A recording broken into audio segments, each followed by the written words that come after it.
Pardon the dog's medicine and food and everything. We have a sick pup. The Macintosh Quadra 610 I just acquired from a customer when I was working on their new iMac. Time to do the smoke test. All right, that's a good sign. Now, will it power up? Does this one require a PRAM battery to do so? I don't know. I'm not familiar with this model.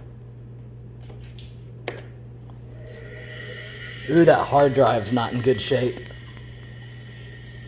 Did we get a chime?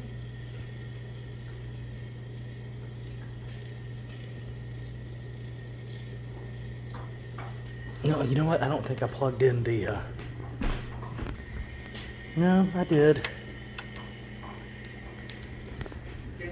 I think this is one where it does have to have a good PRAM battery to boot properly. I'll research it. At any rate, the power supply works. And the monitor probably works.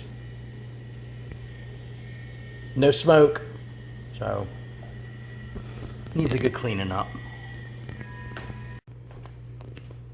Okay, it's about 4 o'clock in the morning. I woke up early and I went upstairs and pillaged a PRAM battery out of one of my Macintosh 2 FX machines. And I also grabbed a SCSI to SD because I doubt this hard drive is going to be good. I hope this boots. Did we get a chime? Did we get video? Let's find out.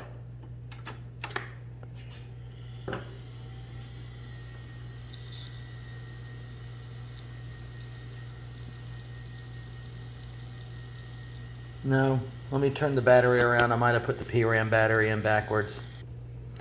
All right, turn the PRAM battery around.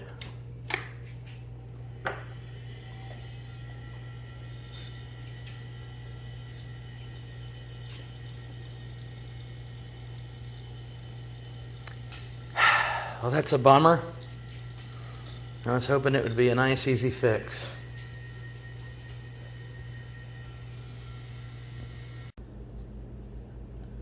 This may have something to do with it. I'm pretty sure that capacitor is supposed to be soldered to the motherboard, and I found it just sitting right down there.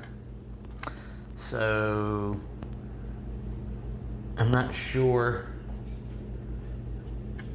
why it came off. I don't see any kind of like evidence of leaks or anything.